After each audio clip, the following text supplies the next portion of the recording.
want a second look. Yeah, there's something about this one, isn't there? Familiar somehow. We think we're stuck in a specific fragment in time, and we've been repeating that same fragment over and over again. But the flirting's over, Sherlock. Daddy's had enough now.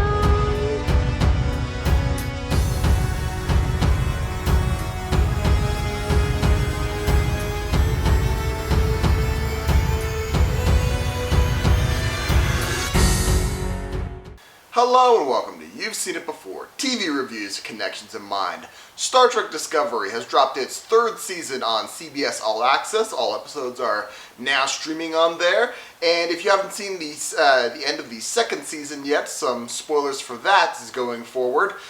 This season picks up with the crew of the Discovery flung into the far future. They have successfully saved the fate of the galaxy and really the entire universe of all sentient life. However, they are now stranded in the 32nd century, a future in which the Federation is a mere shadow of its former self. The galaxy is a much larger place, and it seems all dilithium in the galaxy has basically exploded, and what remains is very scarce, and most players have either gone their separate ways or are fighting over what remains.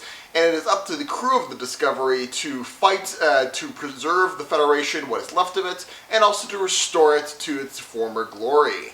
Now, this review will contain some spoilers of Discovery Season 3 later. I will be doing my spoiler-free thoughts first up, but just be warned, there will be spoilers later on in this review.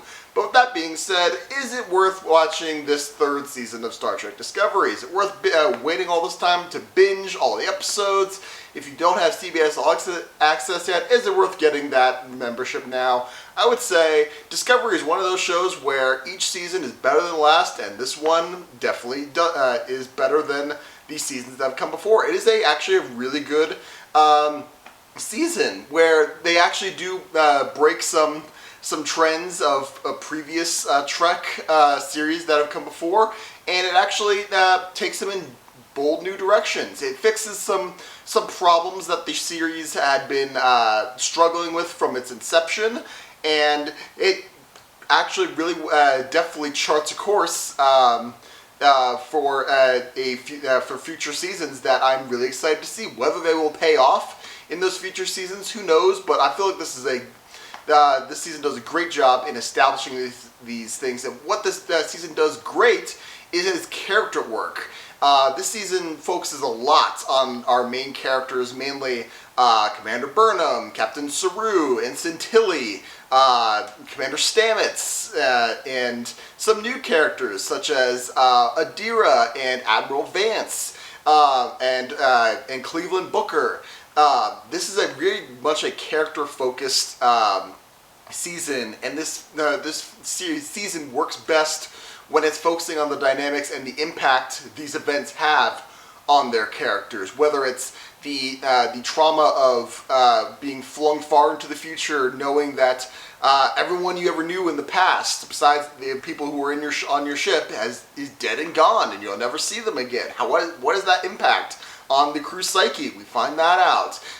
What is the impact of Burnham especially, on having a relationship with someone from the future, while also feeling the tug of her crew who is still sort of living in the past and trying to their best to acclimate to the future, and the crew just wanting to help in this new timeline, but the people of this future greet them with some suspicion, and almost pretty rightly so at the beginning.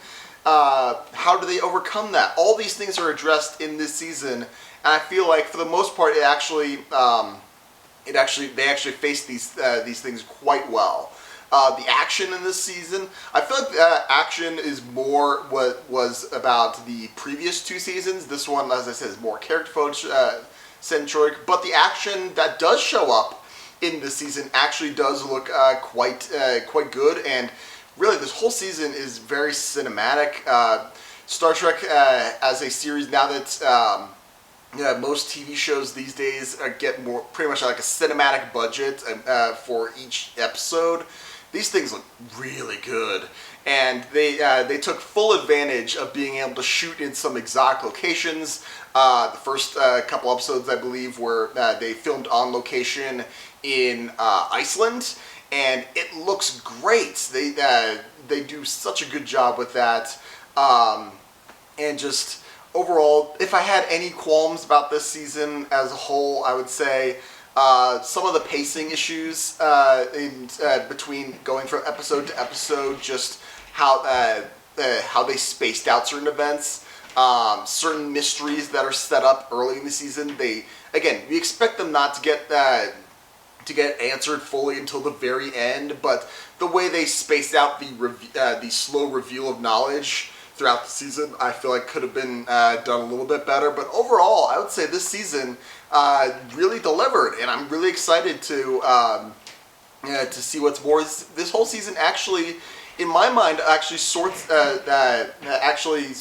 as sort of a soft reboot. And I'll wait until I get into my spoiler section to discuss what I mean by that. But again, this season did great, and this season is better than the season before it, which was better than the season before that. Really, they're setting the bar pretty high for what to expect going into season 4 here. And if I was going to give Star Trek Discovery season 3 a letter grade overall, I would give it a solid A.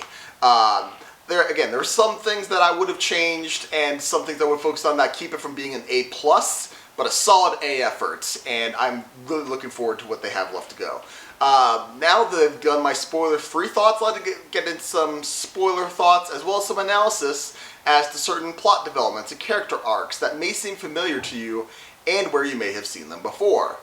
If you have not seen the season, any of my other episodes yet, you may. I've also done on my channel a review and reaction series to each episode as they came out. And when the first episode came out, when we were first introduced to the premise of what this season was going to be going forward, I remarked in that first reaction episode that this struck me very much like Gene Roddenberry's Andromeda.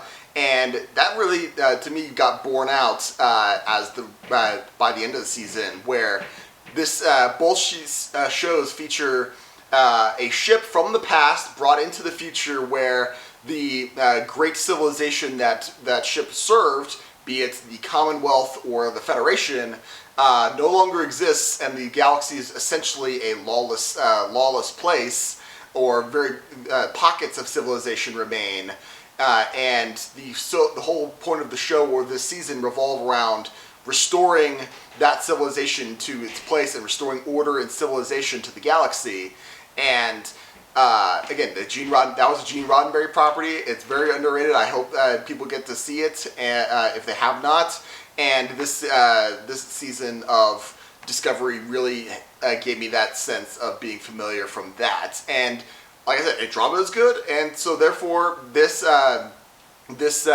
season of Discovery slotted into that formula quite well, I thought.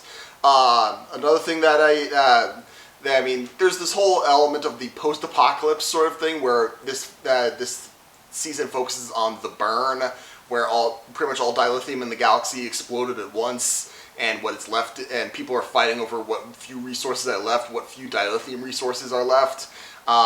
You could compare that to many post-apocalyptic franchises such as Mad Max or something along those lines, where they're fighting over resources as well. Obviously, they try to bring the optimism of the Star Trek franchise to a post-apocalypse, but you get the idea there. And finally, I brought this up in my reaction to the season finale, but I think it bears worth mentioning again, where the source of the burn. This whole thing started with a child who crash landed on a planet that made entirely of dilithium, and because of his environment on this dilithium planet, he got basically dilithium powers, and him reacting to the death of his mother right in front of him set off his dilithium powers, and that caused the burn. Made me think very much of X-Men First Class with how Magneto's powers came to fruition. Just those are some, if you want to see more things that seem familiar to me, go ahead back and check through my reaction series to each episode this season. But those are just the big overall things, and I brought that last point just because the burn was the big overall thing of this season. Just some other spoiler thoughts. What I meant at this point, I can say what I meant before about why I think this season is more of a soft reboot is because I was excited for the concept of Star Trek Discovery being a prequel series set between Star Trek Enterprise and Star Trek the original series, but again, because of the virtue of being a prequel series and being set much closer to the original series than Enterprise was, there are certain things that you are confined by, like in Season 1, the war with the Klingons. Well, we know how that's going to turn out. Season 2 with Captain Pike. Well, we know what his fate's going to be. And no matter how many things you can try to find corners in where you can explore or haven't been explained in prior timelines, you were always going to be constrained by that timeline. The fact that they bring it into the future beyond anything that that Star Trek has even talked about, even past what was talked about in the future in Star Trek Enterprise with the temporal Cold Wars, and it feels like the sky's the limit at this point. And also, I like the fact that this whole season, the first episode and the last episode are a part 1 and part 2, so it acts as like a bookend. So this whole season acts like a one big story as like a reboot, and the fact that this season ends with Burnham getting command of Discovery and them finding a new purpose in the new Federation, trying to rebuild it, and we now have an official new captain of Discovery and a refitted Discovery with whole new future tech. It does a great job setting that up. Again, the sky's the limit. It sets up all these things. I just hope that they are able to pull it off and give us some good storytelling with this new setting and these new parameters going forward. The ball is in their court at this point, and so far they have a good setup. We'll see if they manage to make it. But like I said, I really enjoyed this season. But what did you think of this latest season of Star Trek Discovery? Did you like it? Did you not like it? Are there any other similarities of this season that I missed? Let me know in the comments down below. Thank you so much for watching. I appreciate whatever audience I can get. And if you liked this video or any other video on my channel, please give me a like, share, and especially subscribe. I very much appreciate it. Be sure to look for my review of, I'll be waiting until all episodes drop, but I'll be doing a full season review of WandaVision, which the first episodes come out this coming Friday, January 15th. I'm really looking forward to that, and I hope you get to tune in too. So, again, thank you so much for watching. Look out for that. You guys are the best, but just remember, there is nothing new under the sun, and yes, you have seen it before.